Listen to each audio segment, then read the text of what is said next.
I've never been a big fan of camping. Circa 2012, for some reason or another, my friend and I decided to take a Saturday night to camp on private property. We had permission from the owner, on the bank of a small lake in the rural American Southeast. The lake wasn't very large, probably only 50 to 150 yards across. I'm not great at estimating distance.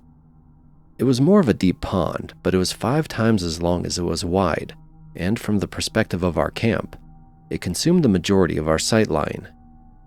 The plot of land itself wasn't entirely removed from civilization. We were only 5 to 10 miles outside of a small suburb of a mid-sized southern city. It definitely was not easy to access, however, and the only way in was a gated narrow dirt road across a levee, which spanned one side of the lake. This road was gated and locked. The owner gave us his code. We pulled the car through and locked the gate behind us. Our cities are small, and the rural people around often live rough and wild. We have dense woods, so thick that they're not worth building in unless you have some connection or attachment to the area. I've heard it was not profitable to cut roads through a lot of it when they were building highways in the 50s, so not much development has happened in the last 100 years, and in some places since the Civil War. It's not uncommon to go for a 30-minute drive straight out of town and come upon cabins that are obviously off the grid. My friend and I were used to living in the suburbs, so we were just happy to see stars and hear the sounds of nature. We were at our very utilitarian camp, small Coleman 2-person tent and a blanket, simply looking around and enjoying the night, when suddenly my buddy sat up real straight. He said something like, "Do you see that guy over there?" He pointed to the other side of the small lake. I didn't see anything. I sat up slightly and said, "Nah, it's just the dark playing tricks on you." He seemed actually shaken. "No, look, there's a bunch of faces behind the trees now." That got my attention, and I sat up fully, rubbing my eyes to try to gain full focus. And then I saw them. Small, round, white faces stared back at me from across the lake. Maybe 15 to 20 of them. All were positioned in such a way that their bodies were behind the trees, and only their heads were visible.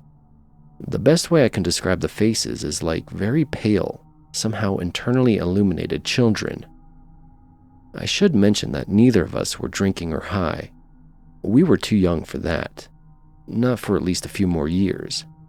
We had eaten dinner at home and were just planning on going to sleep after chilling out for a while. The faces weren't moving.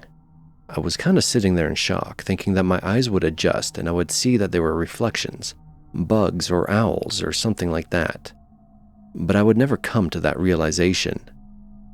I stared right back at them for what felt like 5 minutes, looked back at my friend, and then they were gone. Bodies of water carry sound extremely well, and we heard extensive shuffling from the other side of the lake and a couple of small branches snap. It's incredible what your ears pick up on during an otherwise silent night. My buddy was tearing up a little when he said, "What the hell were those?" And I didn't have a good answer. Neither of us slept particularly well. I definitely felt validated in my feelings of disliking camping, but what were we going to do? I tried to do some research on the internet, but never found a phenomenon that could explain what happened.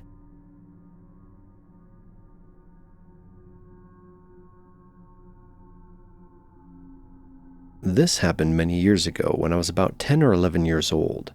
I wouldn't describe the area I was in as backwoods necessarily, but it was a wooded 100-plus acre ranch. The land is in the southwest part of the United States. My family owns the property, and we have family reunions every year, and I'll stay for about 5 days to camp. There's an area of the ranch where we all set up camp and cooked and ate. Getting to that part of the ranch requires driving through a small village and several gates for about 2 miles.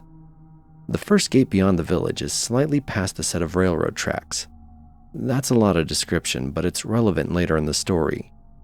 Because I had been camping at the ranch for as long as I could remember, and the land was private, my parents would allow me to go off on my own during the day as long as I didn't go too far. I'd spend time walking the property near our camp area, looking for arrowheads or trying to catch tadpoles in the ponds. On this day, I left the large camp area after lunch which was around 11:30, and told my mom I was going to a nearby creek. I planned on catching some tadpoles to bring back to camp and be back in time for a swimming trip my cousins were planning. They wanted to go to a nearby river, and I really didn't want to miss it. I made it down to the creek and got several tadpoles. I probably spent a total of 15 minutes down there. To get back to camp, I would have needed to either climb up a relatively steep embankment with a lot of loose rock, or circle around on a longer route with a flat trail. I'd usually go up the embankment, but I didn't have a top for the water bottle I caught the tadpoles with, and didn't want to risk slipping and spilling them out, killing them. I had never walked the longer trail by myself, but I had with my dad, and felt confident I could find my way back to camp on it. As I walked back to camp, I had my head down looking for arrowheads in the washed out areas of the trail. I started feeling a little creeped out as I continued walking. We all know that feeling like someone is watching. It was unsettling, but I chalked it up to just getting spooked being on the trail by myself. Now the next part, I can't explain whatsoever. It's as if a light switch was turned on or someone snapped their fingers and I came back to reality. Except when I came to, I wasn't on the trail I had been on before. I was near the railroad tracks and it was completely dark. My mom was standing in front of me, shaking my shoulders and yelling, "Where were you?" Two things I remember really clearly about the moments I came to are, number one, the look of fear, anger, relief in my mom's tearful eyes as she was yelling at me. And number two, the confusion I felt about what the hell was going on. The last thing I remembered was walking on the trail back to camp, and now suddenly it was dark, and I was at the railroad tracks leading to the ranch, which was over 2 miles away. The best way I can describe it is to compare it to the movie The Butterfly Effect. The main character would be living in one moment, then suddenly he'd wake up somewhere entirely different. My parents drove me back to camp, and I learned it was 10:30 p.m. This meant I had been gone for 11 hours, and 10 and a half of which I can't account for to this day. My parents and all my family had understandably freaked the hell out when I hadn't returned to camp. They had been looking for me all day. I was a really good kid growing up and almost never broke any rules, so my parents were baffled at my behavior. I tried to explain to them that I had no memory of getting to the tracks, but they didn't believe me. They thought maybe I got lost and was embarrassed to admit it. This was the only time I've ever experienced something like this. I can't explain how unsettling it is to not be able to account for all those hours I was gone. Was it coincidence that I had that creeped out feeling on the trail and then just lost 10 and a half hours of my life? I wish I had the answers for what happened. Has anyone had anything similar happen to them?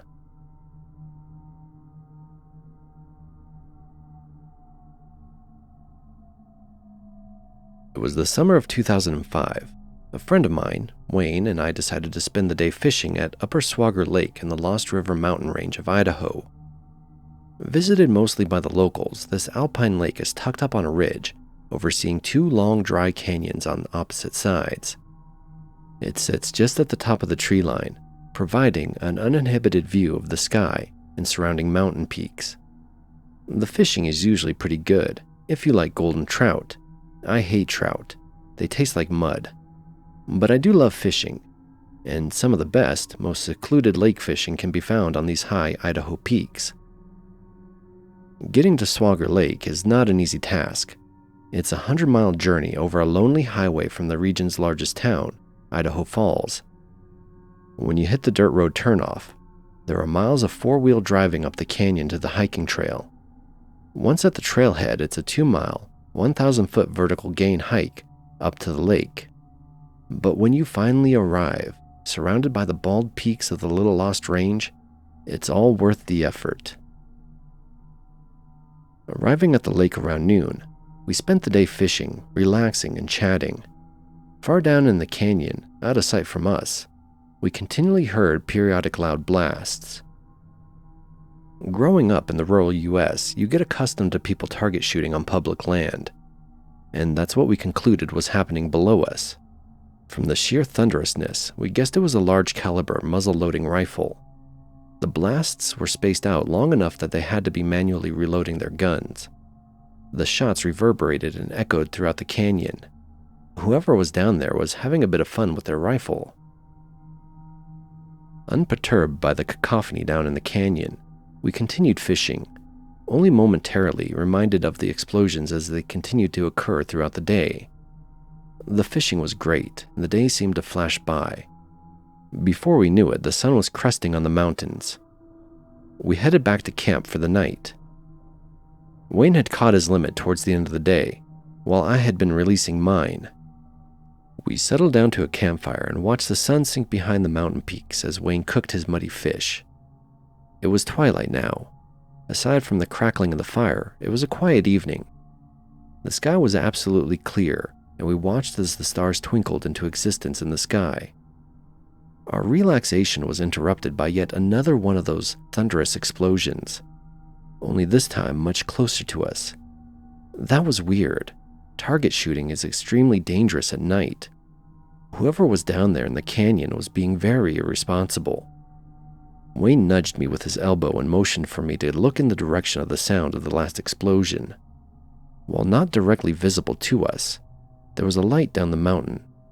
It was illuminating the whole canyon. From the angles of the tree shadows, we could see the source of the light was not at ground level. It was up high in the air, and it was moving. We watched in bewildered silence as the light moved up the canyon. We still could not get a direct line of sight on it.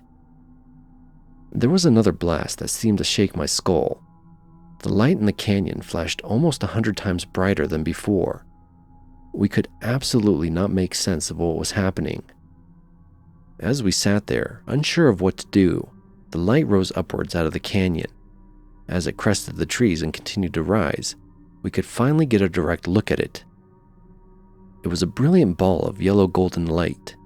Getting a size estimate was difficult, but I figured it was between 20 to 40 feet in diameter.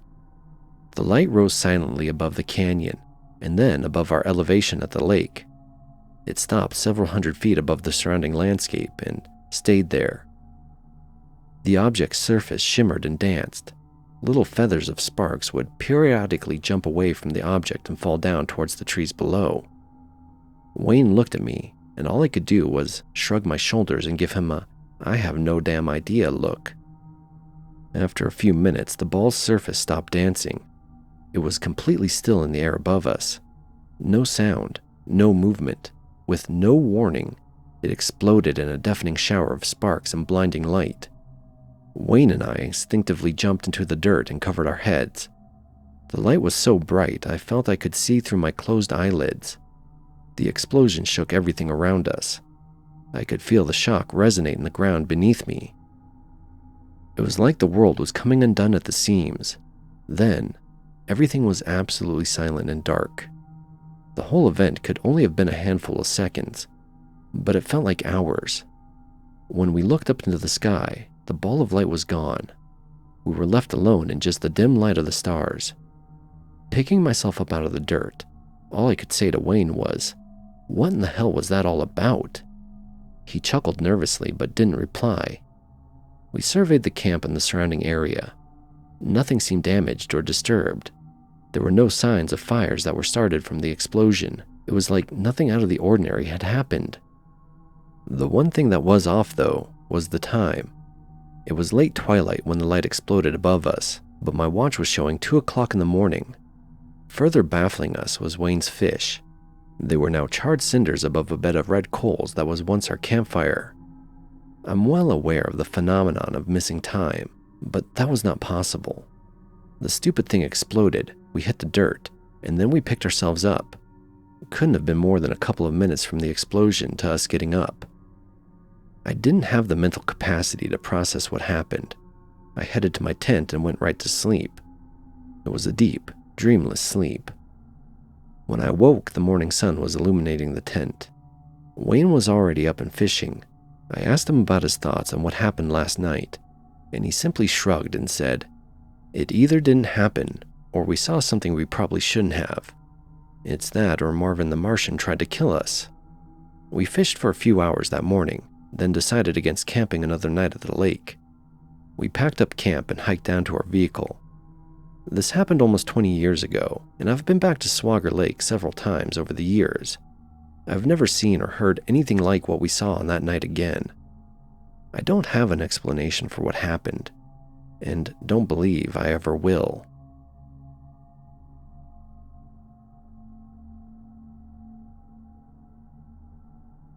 My encounter happened in February of 2007.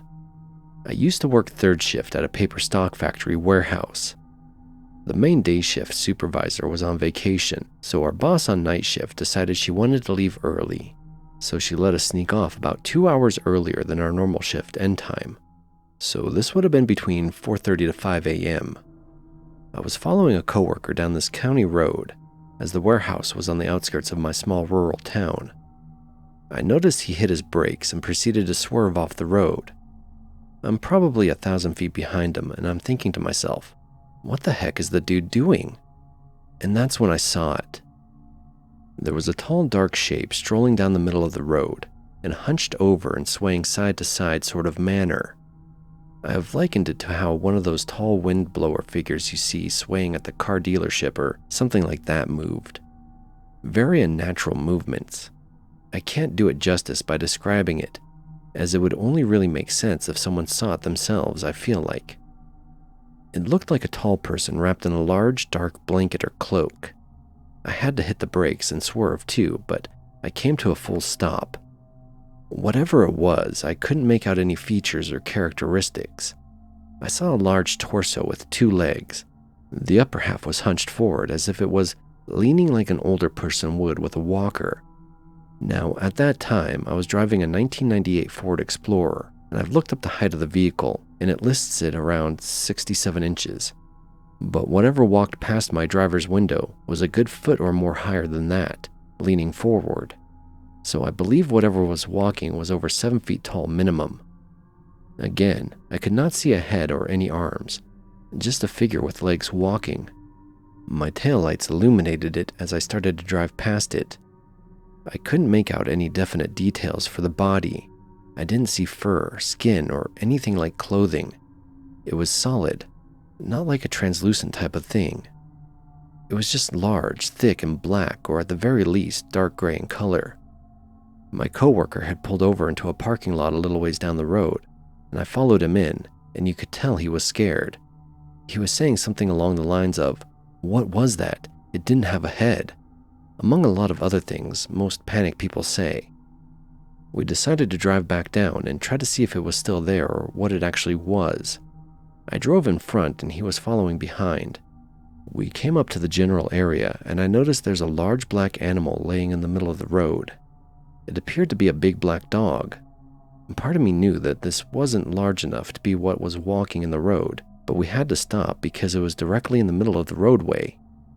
I decided to get out and walk up to it. All the while, my coworker was yelling at me to get back in my vehicle. As I approached whatever was lying in the road, it brought its head up and looked back at me. Its eyes were glowing yellow, which I wrote off as eye shine from the headlights, but it growled at me, so I stopped dead in my tracks and just watched. This thing stood up on its back legs like a person, but fell back down again. It sat back up and hobbled off the side of the road like a wounded animal that wasn't able to use its front legs. It looked like your typical German Shepherd / wolf type face, but its fur was puffy like a chow dog's. It was a lot bigger than most dogs, but still nowhere near as tall as whatever was walking down the road. I didn't see any blood or wounds, so I can't say if it was actually hurt or not. My coworker got out of the car by this point after it had disappeared into the wood line. We discussed what the heck had just happened, but while we were talking, I noticed next to our feet was a mouse. It was standing there with us, but it was cleaning itself. I nudged it with my shoe and it just kept cleaning its face as if it wasn't afraid of us. The mouse was sitting in the upright position, as in it was using its hind legs and using its front paws to wipe itself. I never really considered it until recently that all 3 of these bizarre happenings were all on 2 legs. We got back in the vehicles and drove off, and then the next time at work, I had mentioned what happened and our coworkers laughed at us, so the other guy who saw it told me if I don't stop talking about it, He was just going to deny it, and I best just forget about it. So for essentially 15 years, I never told anyone up until recently. I have tried to rationalize it into something that makes sense, but even then it doesn't completely add up. I have tried to explain it away, as it was just a large dog that must have gotten hit by another vehicle before my coworker and I got there.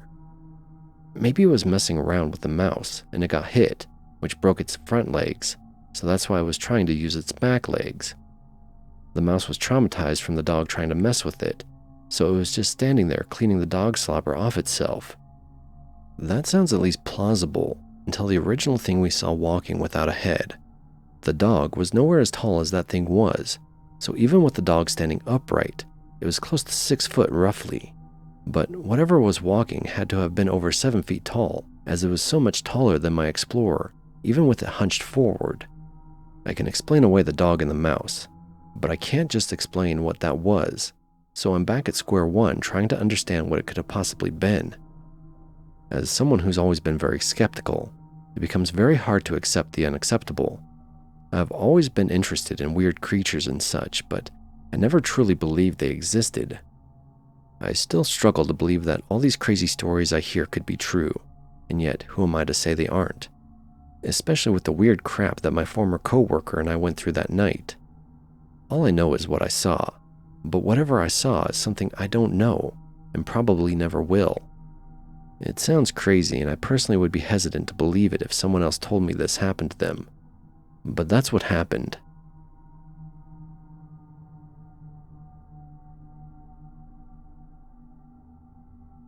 Cursed land, haunted forest. This is a true story, and I've been kind of obsessing over what happened out there. I'll try to keep it as brief as possible without leaving out key details. My wife's uncle, we'll call him Jay, bought some land just north of Spokane, Washington, with a friend of the family, who we'll call Kay. They got it at a significant discount because a nearby aluminum smelter had polluted the ground, and it was impossible to use the water beneath the ground. They had set up 2 plots and each had a camper to live in. Jay had been progressively getting paranoid and saying people were stalking him and watching him in the trees. About 3 months into living there, a man wandering through the woods had an interaction with Jay and ended up attacking him and breaking his jaw. Upon being arrested, the man said he was overcome with a desire to see if he could kill him with a single punch.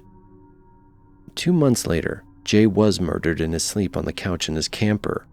Kay found him and immediately ran as far away as he could until he stopped to call the police. There was sufficient evidence of who did it, and they quickly caught the killer, who was a 19-year-old boy who said he simply wanted his bike. He beat him to death with a power tool that was lying on the floor nearby, completely bashed his brains in. Kay was completely terrified at all times to be there alone. He had moved in with a family member until 8 months later. He ended up with nowhere else to go and had to return. In constant fear, he finally convinced my pregnant wife and I to come to stay with him. The second I turned off the highway onto the property, I was overcome with dread. There were at least 250 crows covering the dirt road up to the property. I didn't sleep whatsoever the first night. I stared into the forest, searching for the cause of my intense fear. The energy of this place was so uncomfortable, and I assumed it was simply just knowing Uncle Jay was killed there. Even the days were eerie. Never did I have a moment where I didn't feel watched there. My wife and I always had the sense of fear, especially after dark. Things sort of normalized for a while, until one day Kay began puking and feeling very lightheaded all the time. I took him to the hospital and they said he was fine, probably a flu. At this point, it was the anniversary of Jay's murder.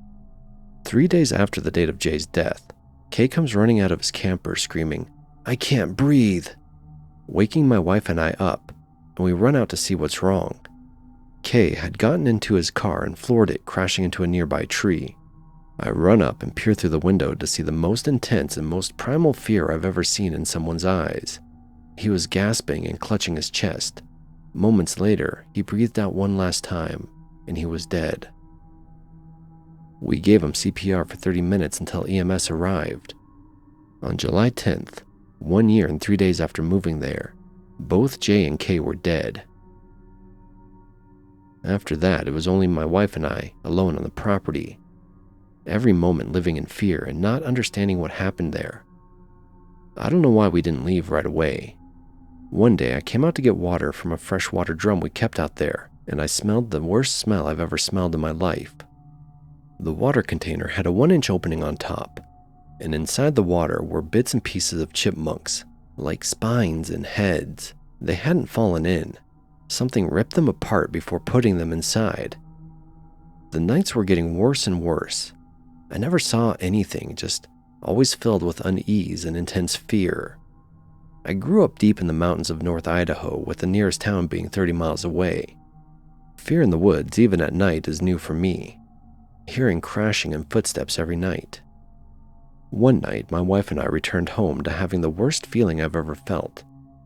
Everything looked different, although everything was right where we left it. Nothing seemed in place. Looking around, I suddenly see this orange long-haired manged cat sitting on a stump. This cat's eyes were so intense, fiery, almost glowing, but not quite. We start hearing branches snapping, pine needles crunching, seemingly from every direction. I'm still staring at this cat, almost frozen in fear.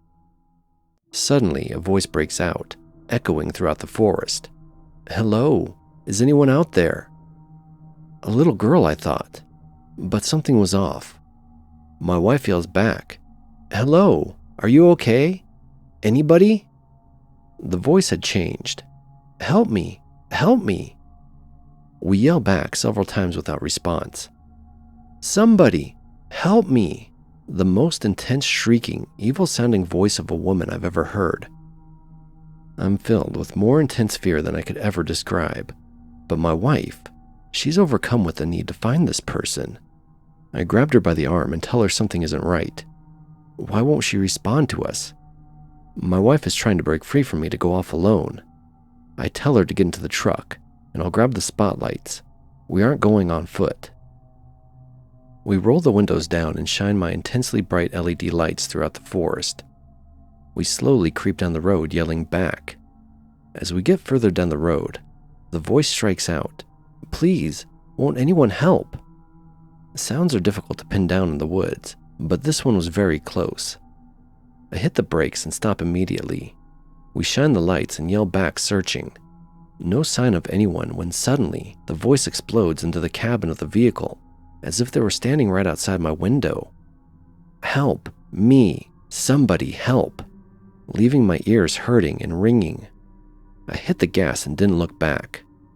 We called the police when I hit the highway, and afterwards they said there was no one around.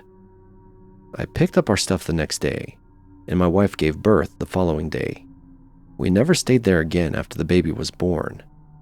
What the hell could do these things? I've never even believed in paranormal things before, but I don't know what else happened.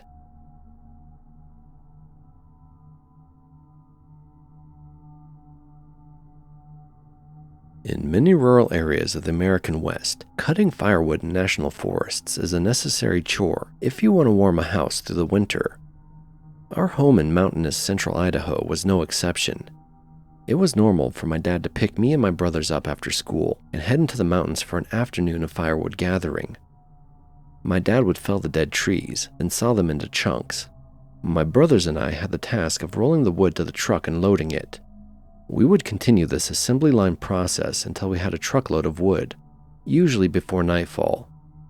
At home the next day, we would unload and split the wood and stack it into neat little rows. This process was repeated until we had a winter's worth of fuel for our house, our grandma's cabin, and any extra for elderly neighbors. This particular afternoon, we decided to try a different logging road on the other side of the valley. This was well outside our familiar logging area. No real reason for the change, but my dad said he wanted to change the scenery. This logging road hadn't been maintained in some time. Large rocks and fallen branches littered the path. My brothers and I had to walk out in front, pushing rocks and wood out of the way as my dad lurched the truck up the switchbacks. Yard by yard, we slowly made our way up the mountain. That hike was physically brutal. As we ascended the mountain and got further into the trees, this odd feeling started to set in. I wasn't sure if it was the exhaustion from the hike or something more. There was electricity in the air. like the whole mountain was buzzing at a wavelength just below my senses. In some odd way, it felt like the mountain knew we were there and it wasn't welcome to the fact. I wanted to say something to my brothers, but before I opened my mouth, my younger brother said, "Does anyone else feel like we're not welcomed here?" My older brother and I stopped in our tracks and looked back at him.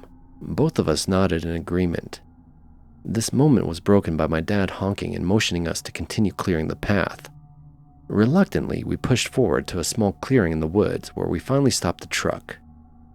My dad, oblivious to our apprehension, or simply choosing to ignore it, grabbed his saw and went to work. As the wood was felled and loaded, I couldn't shake this ominous feeling enveloping me like a dark shroud. I noticed my brothers were taking occasional glances over their shoulders as we worked. Everyone but my dad, it seemed, was on edge. The sun nestled down into the trees and twilight began to set in. As the light drained from the sky, my anxiety only intensified. It wasn't until my dad unexpectedly told us to load up that a wave of relief flooded over me. I could see the tension of my brothers melt away as well. The truck wasn't fully loaded, an oddity. Getting a half load was a waste, according to my dad. We would sometimes work into the dark just to make sure the truck was full, but tonight he seemed eager to head home. With everything loaded, we started down the road.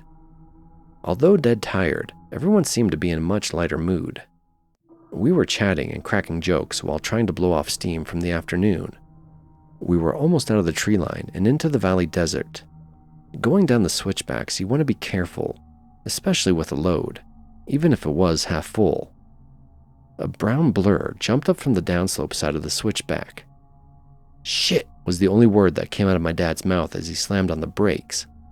Loaded with wood and traveling downhill, there was no way to avoid smashing into the blur. The truck finally ground to a standstill. The four of us peered through the windshield, nobody saying a word. Illuminated in the yellow glow of our headlights was a crumpled body of a deer. Grumbling and cursing the deer's existence, my dad exited the truck to investigate. Doing as they were told, my brother stayed put in the truck. I didn't listen, following close behind my dad. The truck was fine. We hadn't been traveling fast when we smacked the deer. Just some hair and blood in the grill guard. Hitting a deer really wasn't that unusual. The mountains were full of them. What was unusual was that the deer dropped so quickly. At faster speeds, deer could still be upright and sprinting away to die in the woods after a collision with that last burst of an adrenaline dump. This one fell over like a rag doll. Before even approaching the carcass, a deep foul smell hit us. Deer smell bad when they're alive, but this was on a whole other level. It was the smell of decay and rot. My stomach began to churn as we got closer. My nostrils were burning. Coming up on the deer, it was clearly dead. Really, really dead. The stench was so overwhelming my eyes were watering. The body was a true horror scene. The deer's eyes were gone, replaced with sunken, hollow holes. As if to overcompensate from their absence, the tongue was swollen and black as coal. It could not be contained and hung out the side of its mouth. The underbelly was split open, entrails and offal spilled into the dirt.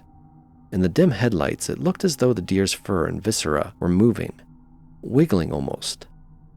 Holding my breath, I bent down for a closer look, and my heart stopped.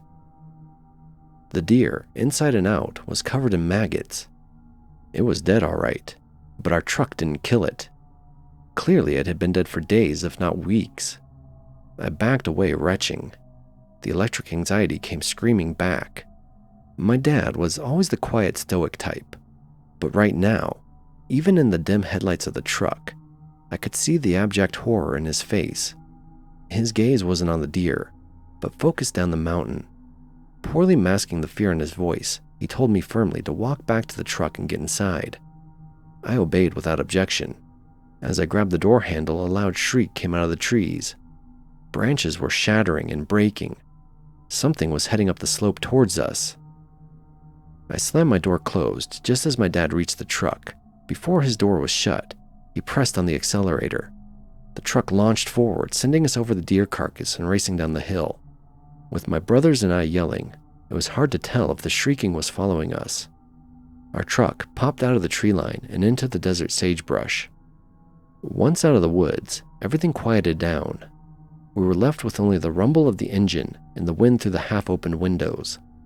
Pulling into our property, the truck came to a stop. We sat in silence. No one moved to leave the truck. Then, everyone started talking all at once. We all had questions. What was that screaming? How does a dead deer jump uphill in front of a truck? There was no way the truck killed it. Dad just shook his head and motioned for us to quiet down. That deer was dead when we hit it. It didn't jump out in front of us. It was thrown at us. We stared at him. He explained that all day up on the mountain he had felt uneasy. Not wanting to worry us boys, he kept it to himself. He described it like walking into a stranger's living room while they were upstairs asleep. That feeling never left him, and as twilight came, he happened to catch a shadow in the corner of his eye. Not far into the woods, he saw figures moving from tree to tree. He couldn't focus on them long enough for a good look before they dodged behind another tree. He said his stomach dropped. Working hard to keep his composure, he hurried us to the truck to leave. It was after hitting the deer and discovering it was long dead that my dad pieced together what was happening. Something threw that deer to get us to stop. Before the shrieking began, he could hear something moving in the darkness beyond the road. It was a trap. Running back to the truck, he said, could have started an ambush or triggered a prey drive, so we walked back to the truck. The second we were inside, he drove that truck downhill with no intention of stopping for anyone or anything. That feeling of electricity didn't disappear until we hit the county highway. My brothers and I never saw anything as we drove away, but those screams from the forest will never leave my mind. We didn't gather firewood for the rest of the season. For the first time in his life, my dad just bought what we needed. And although we started to gather wood again next season, we've never been back up that particular mountain. The Forest Service has permanently closed and reclaimed that road. The only way back up into those woods is a long hike, one I'm not interested in ever taking again. Whatever was on that mountain, whatever threw that deer carcass, whatever chased us out of the woods, it did not want us there. It wanted us gone. Or worse, it wanted us dead.